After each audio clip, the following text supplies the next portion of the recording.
Bonjour à tous, merci pour votre présence. Alors, nous attaquons cette dernière journée du salon e-commerce de Paris avec une conférence par le BEVH, qui est l'association du e-commerce et de la vente à distance en Allemagne. L'occasion donc de parler des conditions du marché allemand et de ses opportunités. Donc, nous avons le plaisir d'accueillir 3 intervenants. Stéphanie Schmidt, qui est conseillère juridique pour le BEVH. Suzanne Hornickel, qui est la propriétaire gérante de la société Direct Success. Et enfin, Maxence Vanderswalmen, responsable e-marketing de Tikkamoon.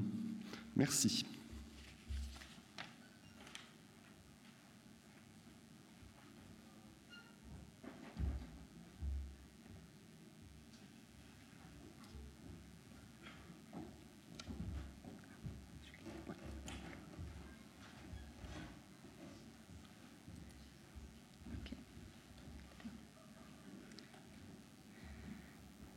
Okay, good morning, and yes.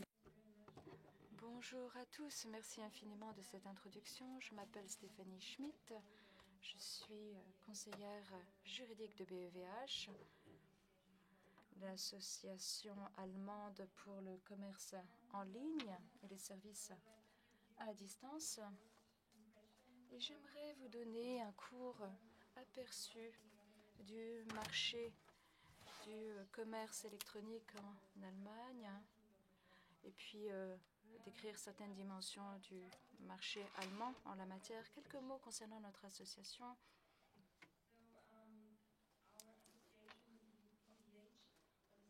Le BVH remonte à 1947, donc on a dépassé notre 65e anniversaire. Nous avons notre siège à Berlin depuis 2010 et c'est très pratique parce que nous sommes tout proches du gouvernement allemand, du Parlement fédéral. Donc, cela facilite les contacts avec les politiques. C'est important pour une association car nous avons également une activité de lobbying. Donc, 350 négociants constituent nos membres.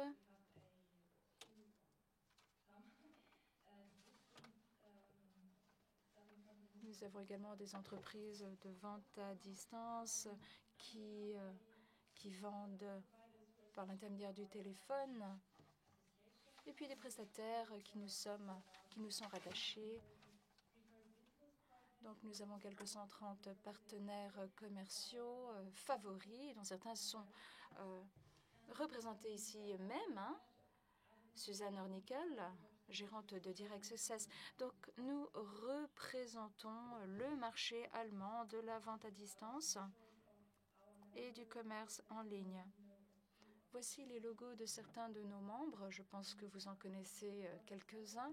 Concernant les services que nous prestons, j'ai parlé du plaidoyer, ou plutôt de notre activité de lobbying. En effet, il est important de peser sur la législation en cours dans le domaine de la vente à distance et du commerce en ligne, tout ce qui est vente par Internet, par correspondance, par téléphone, etc. Cela constitue une dimension importante de nos travaux. Le réseautage est également important. Les prestataires de services qui nous sont rattachés ont besoin d'une enceinte afin de communiquer. Nous avons donc mis en place des groupes de travail pour nos membres. Cela facilite les échanges concernant le service client, les différents canaux de distribution, etc. Nous organisons des conférences comme celle qui nous réunit aujourd'hui, des ateliers sur des sujets spécialisés et nous coopérons également avec une entreprise qui fournit une marque de confiance, Geprüfter Online Shop, c'est-à-dire magasin en ligne agréé. Vous voyez le logo à l'écran. C'est une marque de confiance que vous trouverez apposé à certaines entreprises qui ont suivi le processus. Quelques chiffres maintenant concernant le commerce interactif. On constate une croissance à la fois dans la vente à distance et dans le commerce en ligne. Ce sont les deux dimensions de ce commerce interactif. Vous voyez donc la croissance au cours de ces 5 dernières années. Les 2 dernières colonnes concernent les prévisions pour 2014.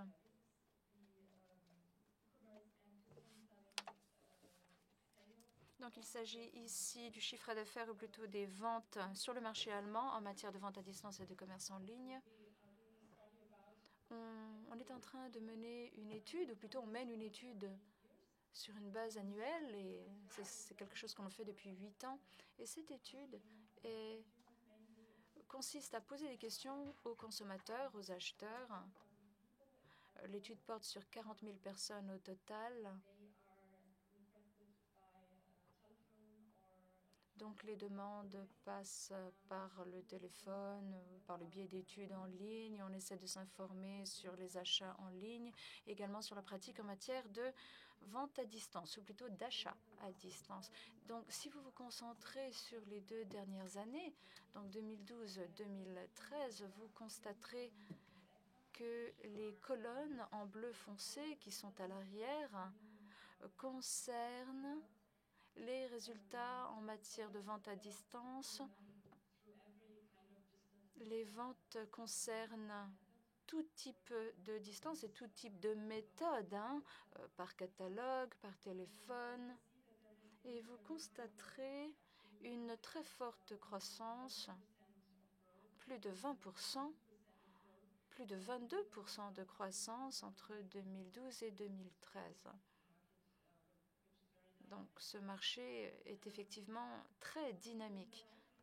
Donc, en bleu clair, en bleu ciel, vous voyez les chiffres concernant le commerce en ligne uniquement.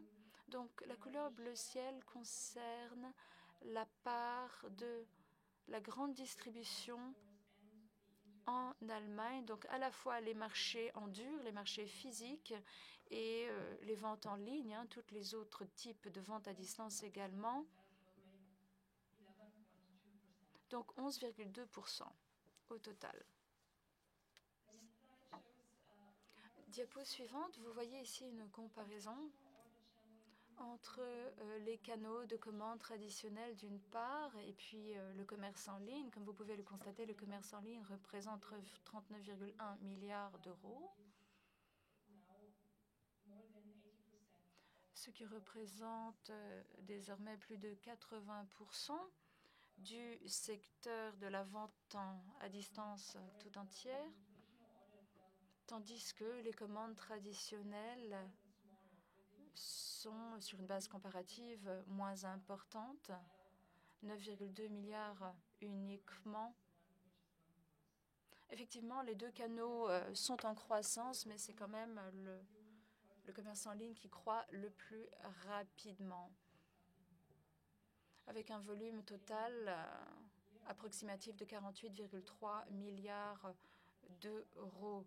Donc, on s'attend à un amenuisement de la part des ventes traditionnelles au cours de ces prochaines années. Ici, nous comparons les services et ce qu'on appelle les marchandises. Comme vous pouvez le constater, les biens, merchandise en anglais, représentent 39,1 milliards d'euros contre 10,6 milliards d'euros en termes de services. Mais ici, on n'inclut pas les services en ligne. En revanche, on prend en compte les voyages, l'achat de billets d'avion en ligne, l'achat de séjours de vacances, les applications, etc.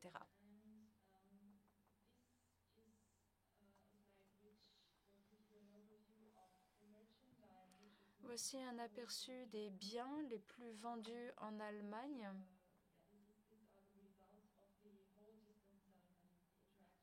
Voici les résultats concernant l'intégralité du secteur, c'est-à-dire le commerce interactif, ce qui comprend à la fois la vente à distance et le commerce en ligne. Vous voyez l'habillement arrive en première position, suivi par les livres, mais il y a quand même un fossé important. L'habillement représente 2 fois la taille du marché des livres. En fait, on a dissocié l'habillement des souliers. Les souliers arrivent en 4e position. Donc, différents types de biens apparaissent dans cette liste. Je ne vais pas rentrer dans les détails à ce stade, mais comme vous pouvez le constater, nous avons ici un nombre impressionnant de catégories de biens, mais c'est quand même l'habillement qui arrive en première position et de très loin. Donc, quelques caractéristiques juridiques du marché allemand du commerce en ligne. Moi, je suis conseillère juridique du BEVH et en cette qualité, j'apporte mes conseils à nos membres. Par exemple, comment monter un site Internet correct, comment faire certaines choses, comment gérer ce qui peut se passer au cours du processus de vente en ligne ou de vente par catalogue. Lorsque nos membres rencontrent des difficultés juridiques, je suis à leur disposition. Mais ce que l'on peut dire concernant le marché allemand, c'est que c'est un marché extrêmement régulé. C'est vrai en Allemagne, certes, mais également dans le reste du continent européen. De manière générale, les règles qui sont en vigueur en Allemagne sont bien souvent les mêmes qui s'appliquent en France et dans les autres pays d'Europe.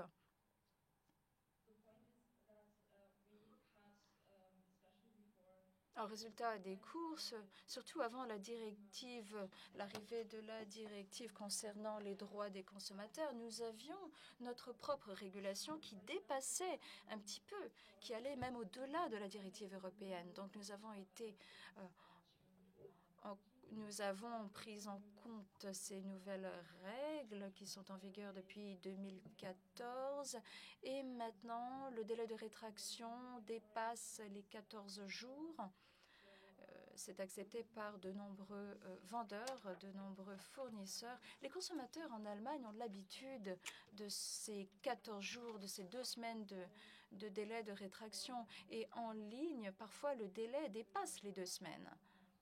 Alors parfois, vous avez 100 jours pour changer d'avis, voire 3 semaines, 4 semaines. Ça peut aller jusqu'à 1 an.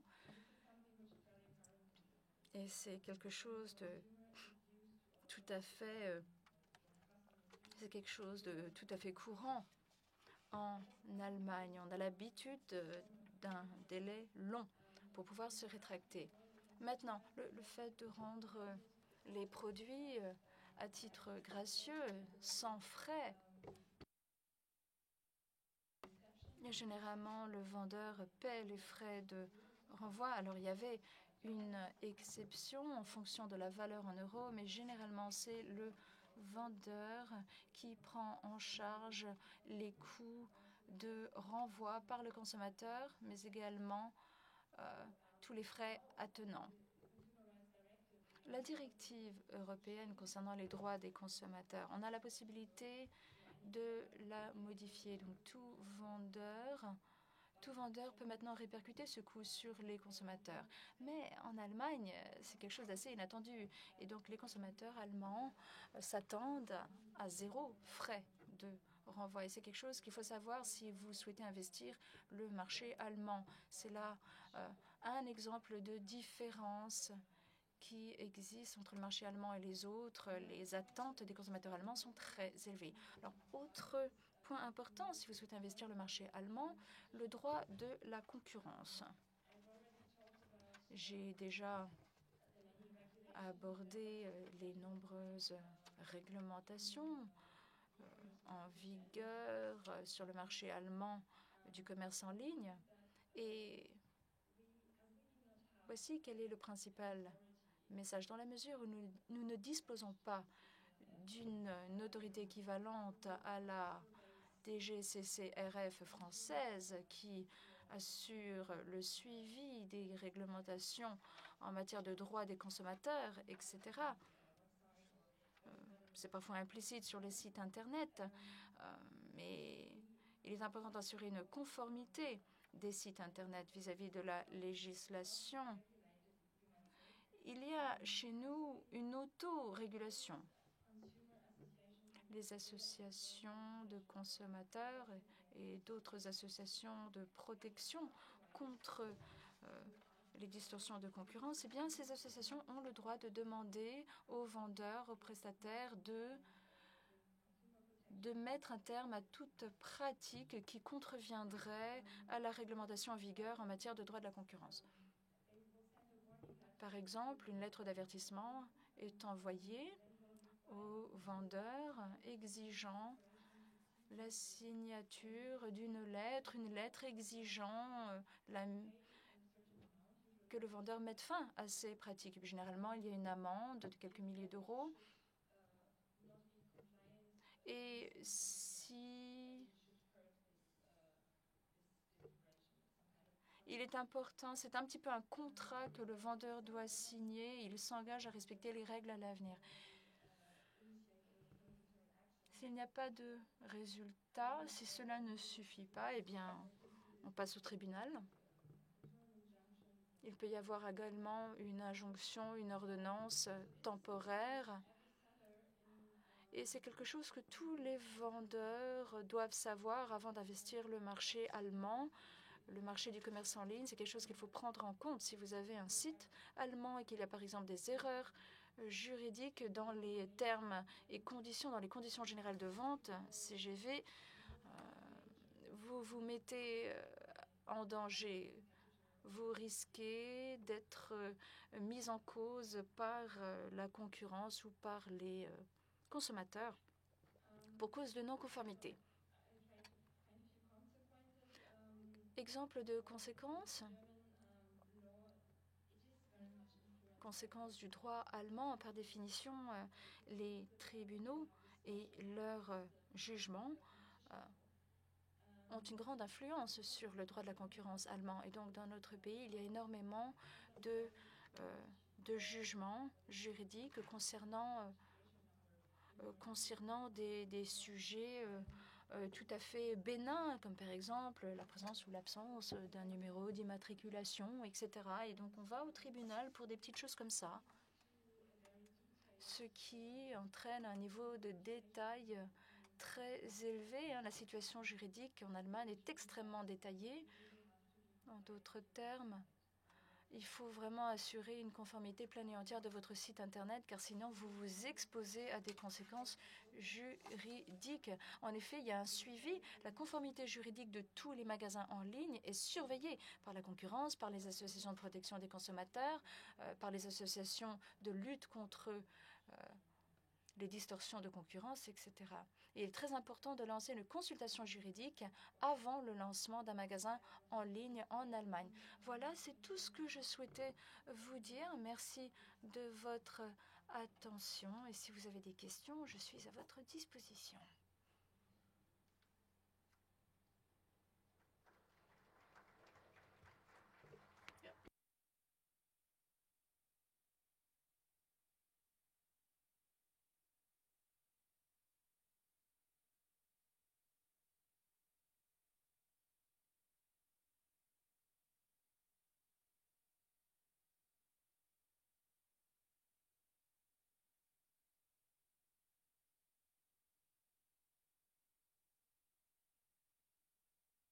Petite faute, j'espère.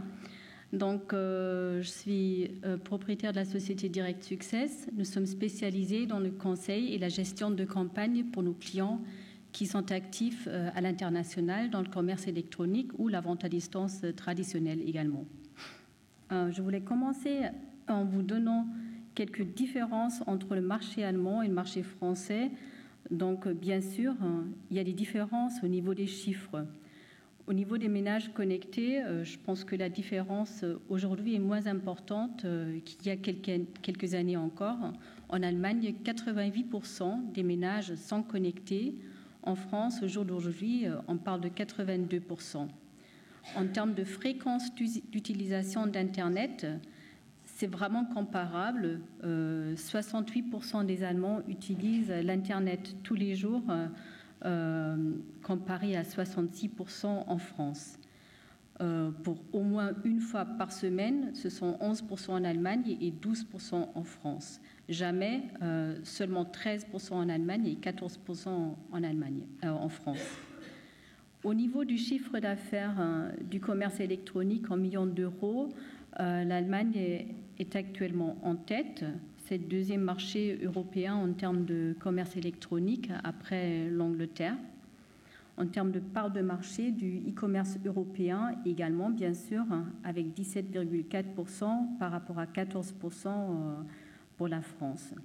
Par contre, en ce qui concerne la pénétration des réseaux sociaux, c'est la France qui est leader pour 42%, avec seulement 35% en Allemagne. Bien sûr, et en France et en Allemagne, c'est le réseau de Facebook qui joue un rôle très très important. Mais il y a un autre réseau qui est important en Allemagne, surtout pour tout ce qui est plutôt environnement professionnel, c'est le réseau qui s'appelle Xing. Donc Xing joue un rôle beaucoup plus important que par exemple Viadeo ou LinkedIn. Ça, c'est quelque chose à savoir. Et il y a beaucoup de sociétés qui ont également un site, leur propre site, leur propre page sur Xing. En termes d'économie, bien sûr, il y a des différences aussi. Là, vous trouvez une petite graphique avec les top 10 des commerces électroniques en Allemagne et on voit que parmi les premiers 10, il y a déjà 3 sociétés vraiment traditionnelles issues de la vente à distance. Il y a le groupe Otto, il y a la société Bonprix qui est uniquement dans le textile, il y a la société Conrad qui est spécialisée dans tout ce qui est électronique. Les top 10 ont une part de marché de 32% en Allemagne. Parmi ces top 10, il y a également 3 sociétés qui ont des boutiques physiques. Il s'agit notamment de la société Conrad Electronic, voilà. Il s'agit également de la société H&M et il s'agit juste au-dessus de Conrad, c'est pas très bien lisible, c'est Tchibo. Tchibo, à l'origine, c'était un marchand de café. Et finalement, ils se sont rendus compte que vendre du café, ça devenait de moins en moins profitable parce que les gens avaient tendance à acheter leur café plutôt au supermarché. Donc, ils ont créé toute une gamme autour du produit café qui n'a rien à voir avec le café d'ailleurs. C'était des articles de ménage, ça pouvait être du textile, mais leur slogan, c'était « Chaque semaine, un nouveau monde ». Ce qui veut dire que les gens attendaient vraiment d'une semaine à l'autre ce qui était présenté dans les vitrines de Tchibo. Et aujourd'hui, il fait vraiment partie des leaders en Allemagne. En France, au jour d'aujourd'hui, il y a 138 000 sites actifs. Par rapport à l'année précédente, ça représente une croissance de 17%. Et ça, c'est quand même étonnant. Et là, donc, le marché est beaucoup moins fragmenté que ce qu'on a en Allemagne. Il y a 4% des sites qui font 67% du revenu, ce qui est quand même un chiffre énorme. Seulement 4% des sites pour 67% du revenu. Ça, c'est des différences économiques qu'on peut connaître ou méconnaître. Je pense qu'un point beaucoup plus important, ce sont les différences culturelles. Et en différences culturelles, il y en a pas mal qui ont vraiment un impact sur ce que vous allez faire en Allemagne ou ce que vous n'allez plutôt pas faire en Allemagne. Par exemple, en Allemagne, il n'y a pas de date fixe pour les soldes. Vous pouvez faire de remises tout au long de l'année. Ce n'est pas limité, sauf, bien sûr, il faut avoir un prix de référence qui était pratiqué une certaine période avant de commencer avec des remises. Mais vous pouvez également faire des prix d'introduction. Mais il n'y a pas les dates vraiment fixes du style solde fixe, solde flottante, etc. Ça n'existe pas du tout en Allemagne. Il n'y a pas toute cette panique autour de la rentrée en Allemagne. Parfois, c'est bien le sujet de la rentrée pour les sociétés dans l'e-commerce, parce que c'est un sujet qu'ils peuvent exploiter lors de leur communication. En Allemagne, ça ne veut rien dire. En Allemagne, les élèves ont 6 semaines de vacances scolaires et malheureusement, pas du tout au même moment de l'année. C'est-à-dire que les premiers commencent déjà à être en vacances début juin, c'est-à-dire la rentrée pour eux, c'est mi-juillet, tandis que les derniers partent en vacances le 1er août, donc la rentrée, c'est mi-septembre. Donc la rentrée, en termes de sujet marketing, pour faire des promos, ça n'existe pas. Ce que je viens de dire a également, bien sûr, un impact sur l'activité au mois d'août. Contrairement à la France, il y a beaucoup d'activités au mois d'août. Donc, les sociétés d'e-commerce ont tendance de profiter aussi du mois d'août pour faire des promotions, pour faire des activités. Après, il y a vraiment par exemple, les 10 jours, ce qu'on appelle en France les 10 jours du je ne sais pas quoi, les 10 jours pour proposer des remises, pour proposer des offres spéciales. Ce terme de 10 jours, ça n'existe pas. D'ailleurs, les 15 jours non plus. Avec 15 jours, en allemand, il ne comprendra jamais. En Allemagne, c'est toujours 2 semaines ou 14 jours, mais c'est jamais 10 jours ou 15 jours. La semaine du blanc, ça n'existe pas non plus. C'est quelque chose que les Allemands méconnaissent. Donc, c'est vrai que si une société française se lance sur le marché allemand et essaye d'adapter exactement ce qu'ils sont en train de faire en France, ça peut fonctionner, mais il y a également un grand risque, c'est que le consommateur, il se voit confronté à quelque chose qu'il n'a jamais vu, donc il ne va pas du tout comprendre ce que ça veut dire. Il n'y a pas de paiement par chèque. Ça, par contre, c'est extrêmement important. Les Allemands payent par virement bancaire ou par carte de crédit. Mais le paiement par chèque, ça n'existe pas. La plupart des consommateurs ne disposent pas de chèque. Il y avait des chèques à l'époque, je dirais il y a 30-40 ans, des eurochèques utilisables à l'international, mais le chèque tel que, il n'est pratiquement pas du tout utilisé et surtout pas du tout par les consommateurs. Les Allemands ne sont pas habitués à payer à l'avance. Ils sont habitués à recevoir la marchandise, à regarder la marchandise et à payer par la suite par virement quand ils ont vraiment bien regardé, est-ce que ça me plaît, est-ce que ça ne me plaît pas, ou ils retournent et ne payent pas du tout, bien sûr. L'Allemagne n'est pas un pays centralisé. Donc, quand quelqu'un me pose la question, oui, il faut être placé où est-ce qu'il faut mettre la société si on veut avoir un siège en Allemagne, il y a plein d'options. Il n'y a pas une ville comme Paris, il n'y a pas un centre de la vente à distance comme le nord de la France ou le sud de la France pour tout ce qui est un peu, on va dire, très promotionnel. Voilà, on va appeler ça comme ça. Donc ça n'existe vraiment pas. Il y a plein de possibilités pour créer une structure en Allemagne. Pour Noël, il y a également des dates qui sont différentes. En Allemagne, Noël, c'est le 24, le 25, et également un jour férié, bien sûr, mais le 26 aussi, donc c'est plus long. La fête des mères, la fête des pères, c'est une date différente. Tous les ans, franchement, je vous assure, tous les ans, j'ai un de mes clients qui m'envoie une petite campagne emailing. Oui, est-ce que tu peux nous aider avec ça? On voudrait lancer ça pour la fête des mères. Oui, c'est gentil, mais c'était la semaine précédente, la fête des mères en Allemagne. Donc, c'est peut-être pas la peine d'envoyer ça maintenant. Les Allemands ne vont pas attendre les soldes pour commander parce que, comme il y a des remises tout au long de l'année, ils sont pas habitués à attendre vraiment qu'il y ait des remises sur les prix qui sont pratiqués au début de la saison. Mais ce qu'il faut savoir aussi, les Allemands sont extrêmement exigeants au niveau de la qualité du produit. Si la qualité n'est pas satisfaisante, surtout dans le textile, ils vont renvoyer la marchandise. Et comme ils renvoient en port dû, c'est pas vraiment ce qu'on veut. Ça fait aussi que les taux de retour au niveau du textile risquent d'être de la hauteur de 50%. Donc 50% de retour de marchandises, c'est quand même très important comparé à la France. Il y a beaucoup de sociétés aujourd'hui qui pensent « oui, je peux uniquement faire du online en Allemagne ». Malheureusement, ce n'est pas vrai. 4% des consommateurs s'informent offline mais achètent online. 8% des consommateurs s'informent et achètent online. Et pour tous les autres, c'est soit uniquement du offline ou soit ils s'informent online mais ils vont acheter offline. Ça veut dire que si on ne veut pas perdre 92% du marché, il faut absolument avoir une communication multicanale. Autrement, on passe à côté de ces 92%. Ça veut dire aussi que tout ce qui est emailing, search, SEO display, ça doit être renforcé par des campagnes offline. Les sociétés aujourd'hui ont plutôt tendance à remplacer le catalogue par des supports beaucoup moins chers, style self-mailer, style maxi postcard. Il faut savoir aussi que la valeur moyenne d'une commande et la lifetime value du client sont supérieures aujourd'hui pour les clients recrutés par des catalogues encore.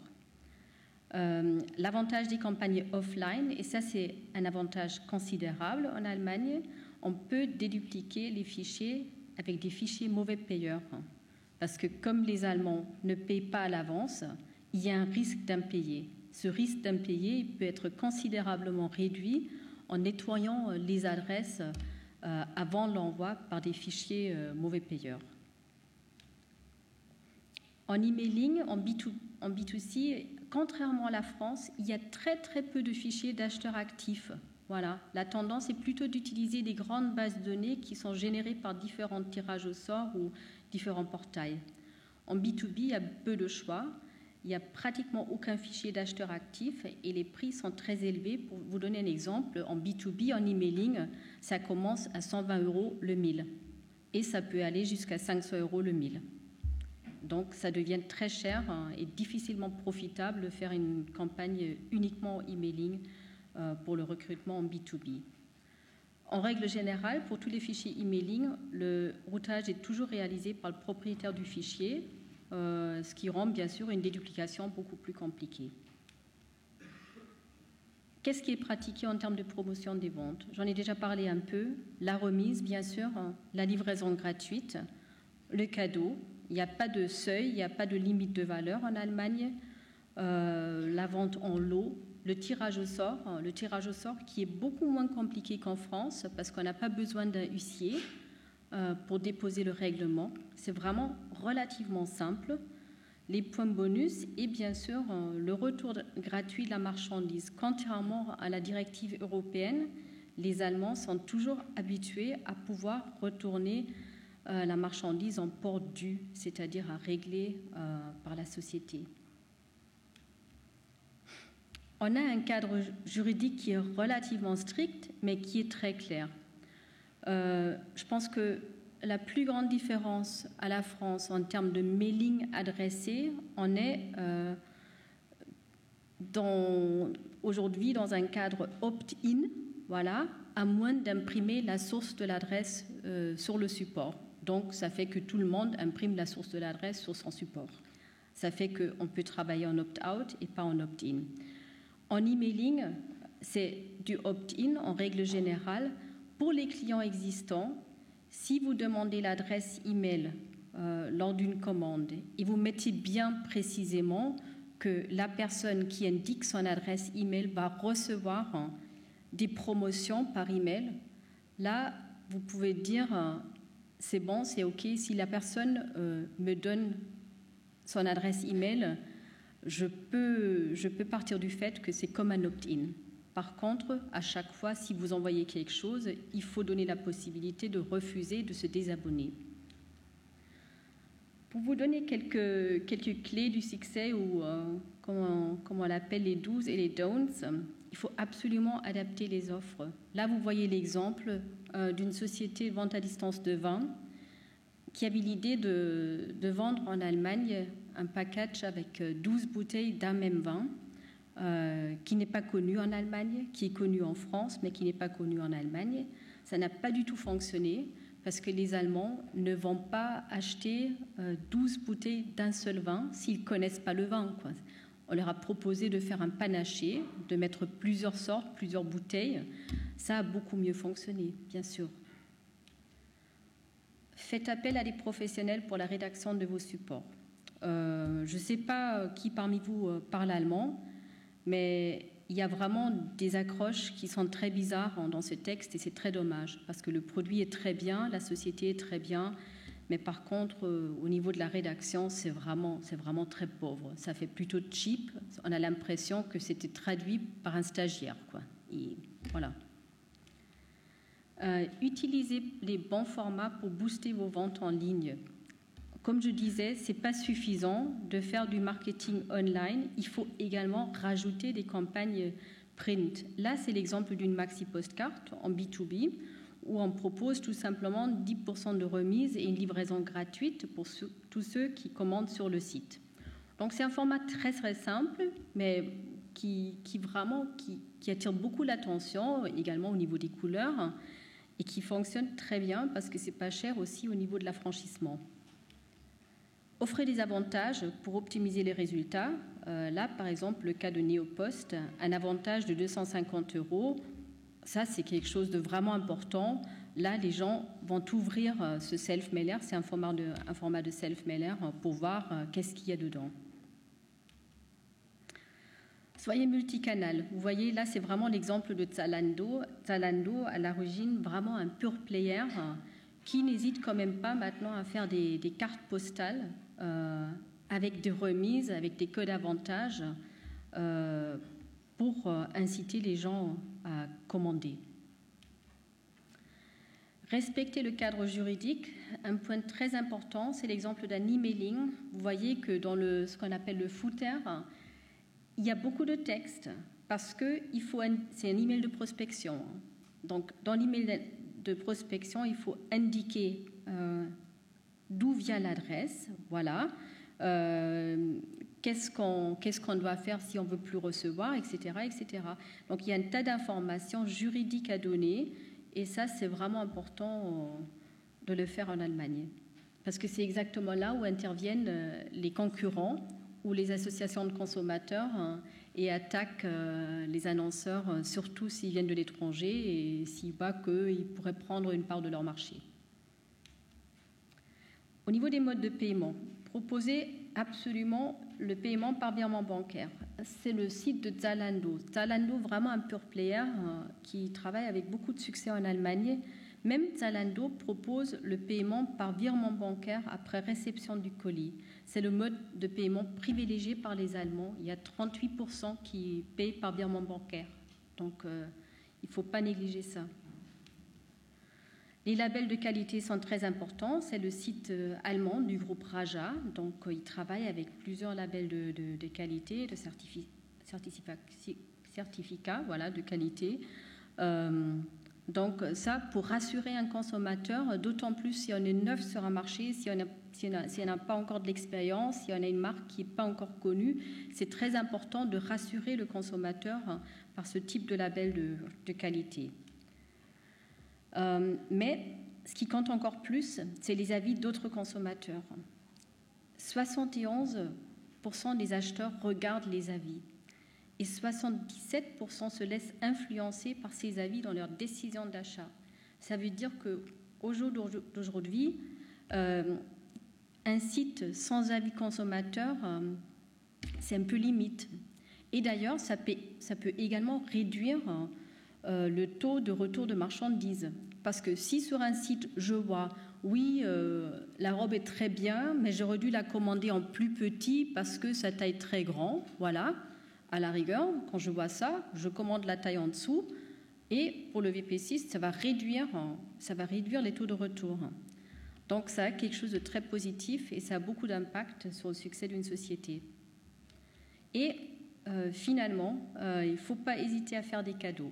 Je pense que là, tout le monde est pareil, les Allemands comme les Français, on adore les cadeaux. Ça, c'est l'exemple d'un emailing de Viking qui propose des produits de soins de corps gratuits si on commande des produits TESA. Voilà. Donc, je pense que ça, c'est une des clés du succès aussi en Allemagne. C'était un peu ce que je voulais vous dire ce matin. Si vous avez des questions, n'hésitez pas. Le sujet est complexe. Oui, s'il vous plaît.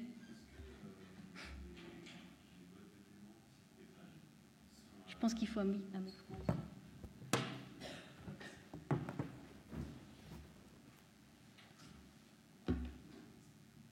Est-ce que les Allemands utilisent beaucoup les modes de paiement comme PayPal ou Simplify Commerce ? Si les Allemands paient beaucoup en PayPal, Via PayPal, oui. oui, c'est utilisé, bien sûr, hein, mais le mode privilégié, surtout pour quelqu'un qui ne connaisse pas, c'est quand même le virement. 38% toujours. Merci. D'autres questions ?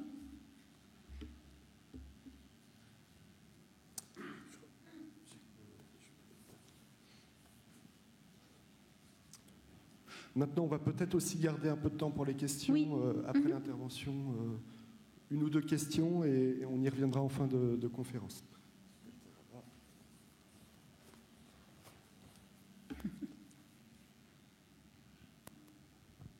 Oui, bonjour. Je voulais juste savoir comment est-ce que les e-commerçants allemands s'en sortent, sachant que les frais d'aller sont offerts, les frais de retour sont offerts aussi. Du coup, j'imagine, peut-être que j'extrapole un peu, mais que du coup, les clients ont tendance à ramener un peu le magasin chez eux et faire beaucoup de retours, ou est-ce que je me trompe complètement ? Ben, je pense que les e-commerçants allemands s'en sortent pas mal, d'autant plus que le panier moyen, en règle générale, est supérieur au panier en France. Donc, je pense que ça joue aussi. Et c'est vrai que si un nouvel acteur se lance sur le marché, il est tout à fait possible de mettre les frais de retour à la charge du client. Seulement les sociétés qui sont déjà établies depuis de longues années et qui ont toujours pratiqué ce renvoi gratuit, ce retour gratuit, ils ne peuvent pas changer. Je pense que là, ils seraient vraiment en position désavantageuse par rapport à leurs concurrents. Merci beaucoup.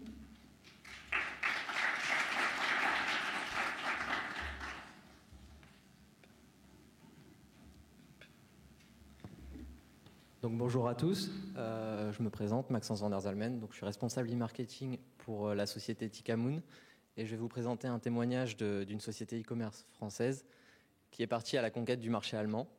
Donc d'abord, je vais vous présenter Tikamoon. Donc on est une société française qui peut se définir en quelques mots.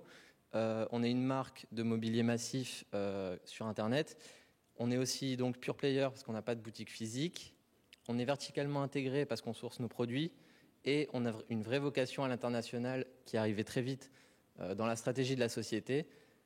Comme vous pouvez le voir, on est une société qui a été créée en 2007 en France et on s'est implanté 3 ans après en Allemagne avec le développement d'une filiale sur place. Puis on est parti à la conquête du Royaume-Uni, de l'Italie et peut-être après du reste de l'Europe. Et si on met ça sur une carte, ce que ça représente, c'est que Tikamoon est d'abord implanté à Lille, donc le siège avec l'entrepôt qui est centralisé ici. Et on a une filiale qui est basée à Hambourg avec 3 personnes sur place, j'y reviendrai. Mais ce qui est important de noter, c'est qu'on est passé de 0% du chiffre d'affaires réalisé à l'international en 2007 à 50% aujourd'hui en 2014 et ça continue d'augmenter. Donc comme vous pouvez le voir, Tikamoon, ça peut aller dans tous ces pays-là, depuis notre entrepôt de l'homme. Et qui est installé à Hambourg, ça regroupe tous les métiers qui seront liés à la direction, la compta, les RH qui sont représentés par une personne, le service client allemand, parce que c'était très important d'avoir un service client sur place, et le service client anglais, parce que toute la partie internationale est basée à Hambourg. Et voilà, du coup, un petit check-up des questions que vous devez vous poser avant d'aller en Allemagne, avec les différents challenges auxquels font face les e-commerçants là-bas. Donc tout d'abord, on a le challenge linguistique. Comme vous l'avez remarqué, les Allemands ne parlent pas forcément français. Donc tout d'abord, vous allez devoir traduire votre site en allemand, mais ce n'est pas seulement ça, parce que vos clients, vous avez besoin d'avoir des contacts avec eux avant et après vente. Donc qu'est-ce que ça implique ? Ça implique d'avoir un service commercial préférablement dans la langue, parce que c'est un marché qui est beaucoup plus mature, comme on l'a dit. Et il ne suffit pas d'avoir un service client, par exemple, centralisé en anglais, comme font certains e-commerçants qui veulent juste démontrer une capacité logistique à l'international et qui recentralisent tout en France, sans forcément les compétences derrière.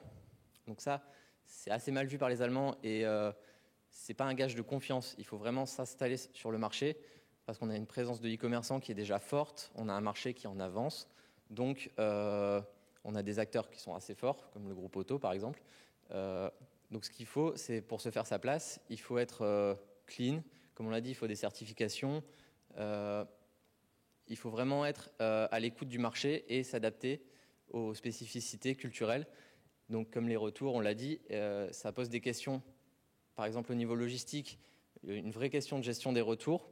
Qu'est-ce qui est préférable? Est-ce que vous gérez un entrepôt français qui va gérer toutes vos expéditions à l'international? C'est ce qu'on a décidé de faire chez Tikamoon. Mais vous pouvez décider, par exemple, d'avoir un entrepôt logistique qui va centraliser les retours en Allemagne avec possiblement des réexpéditions derrière. Donc ça, c'est une vraie question quand vous voyez le coût des retours. Et si vous fonctionnez avec des marges qui sont assez faibles, l'Allemagne, ça peut être un marché très, très risqué. Mais une fois que la chaîne de valeur est maîtrisée complètement, c'est un marché qui vous offre des opportunités, par contre, qui sont exponentielles, parce que c'est un marché qui est aussi en croissance, ce qui est important de noter.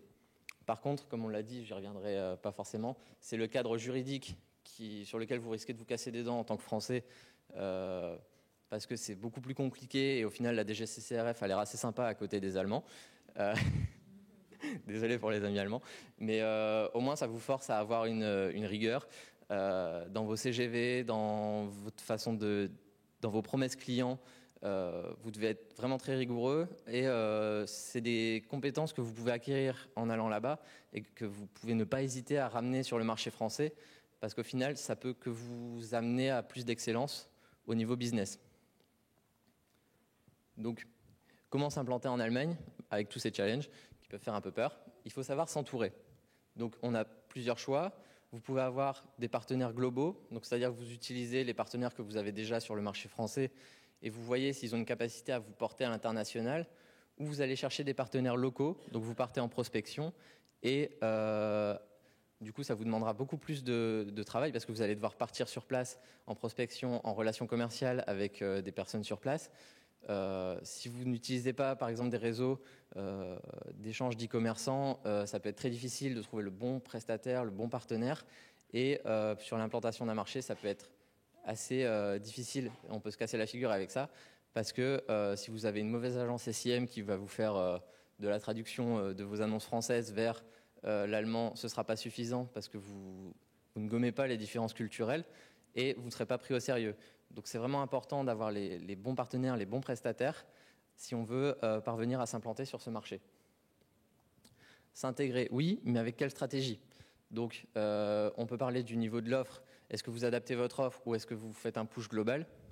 Mais aussi, est-ce que vous développez à l'international vos compétences sur place, par exemple la logistique, le marketing, le graphisme, tous ces métiers qui font ce qu'est le e-commerce, est-ce que vous les développez sur place ou est-ce que vous centralisez ça sur votre siège français et après, en Allemagne, vous ne développez que ce qui est nécessaire là-bas.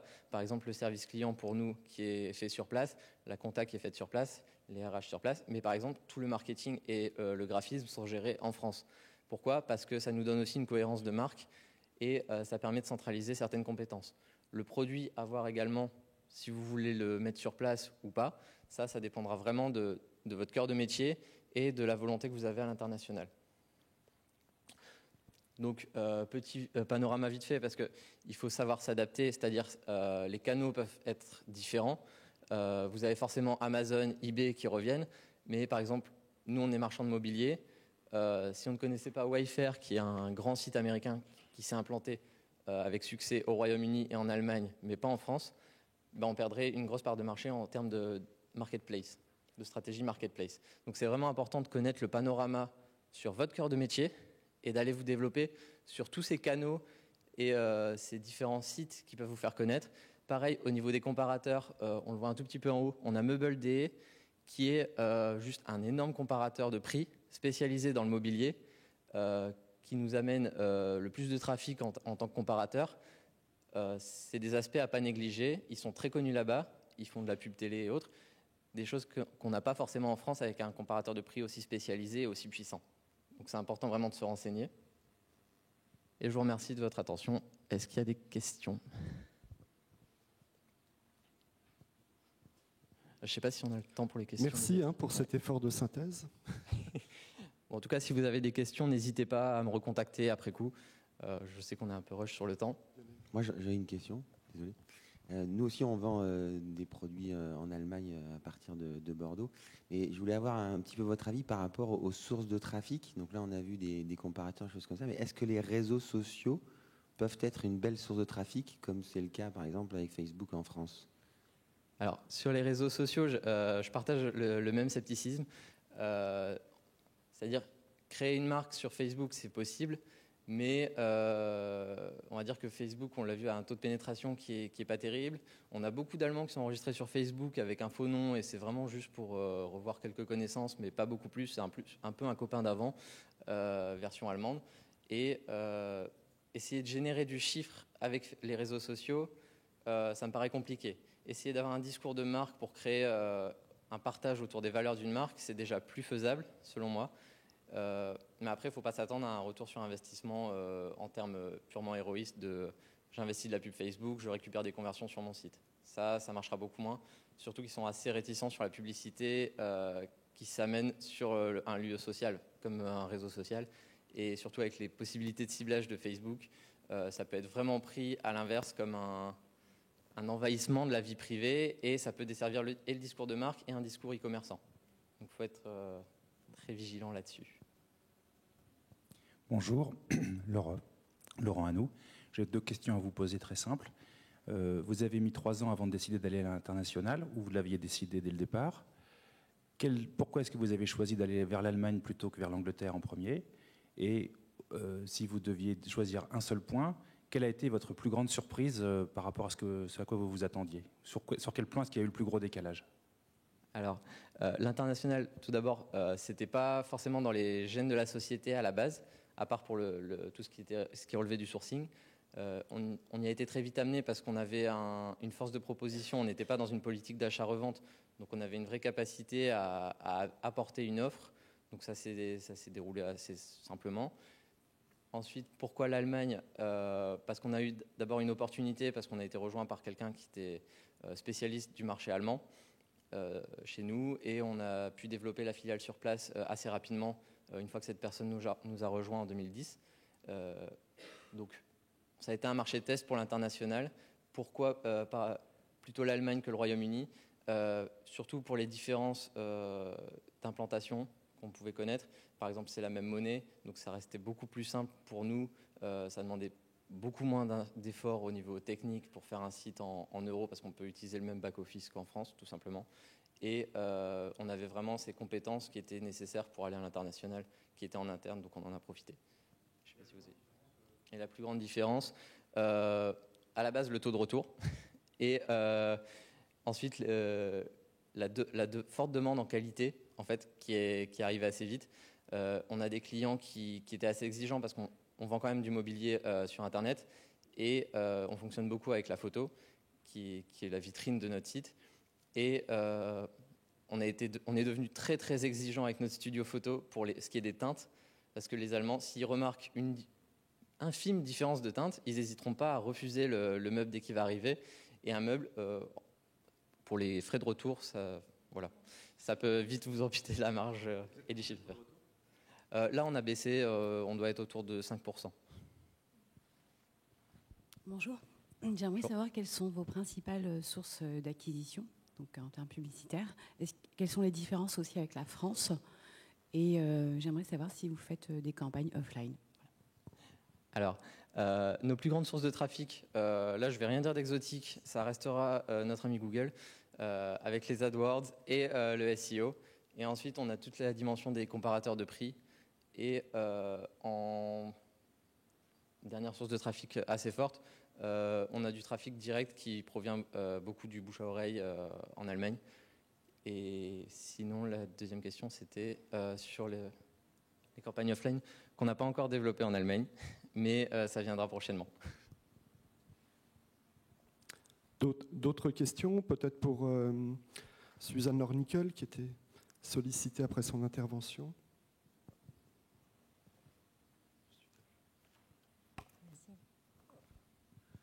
Merci, oui. Donc, je suis Florent Couder, je suis développeur. Et je voulais savoir, est-ce qu'en Allemagne, ils utilisent beaucoup les logiciels open source pour lancer tous leurs sites de e-commerce Est-ce qu'un peu l'équivalent en France avec RBS, PrestaShop, etc. Voilà, c'était ça la question. Et une petite anecdote, j'ai l'habitude de commander sur Amazon Deutschland et j'ai une petite surprise parce que je voulais mettre une commande et en fait, mettre une commande, c'était eine Bestellung aufgeben. Et moi, je croyais que je voulais justement la supprimer, la commande. Et en fait, c'était stornieren, la commande. Et comme aufgeben, ça veut dire à la fois abandonner et mettre la commande, je trouve que c'est vraiment ambigu, quoi. Oui, c'est vrai que en Allemagne, suite à ce changement de loi de consommateur, il faut vraiment bien préciser maintenant. Il faut avoir théoriquement un bouton qui dit acheter maintenant, donc jetzt kaufen.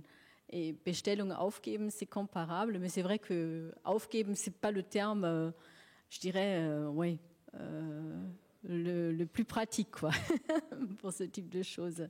Au niveau des logiciels utilisés par des sociétés, franchement, là, je ne peux pas vous répondre, parce que c'est vraiment, ça varie. Il y a énormément de choix sur le marché allemand. Merci beaucoup à nos 3 intervenants qui nous ont offert un excellent focus sur le marché allemand. J'espère que ça vous aura donné des idées, en tout cas des précautions avant d'investir ce marché. Nous allons poursuivre dans quelques minutes, toujours à l'international, avec des focus sur les marchés britanniques, espagnols et de nouveau allemands, avec des spécialistes de chambres de commerce et d'industrie à l'étranger.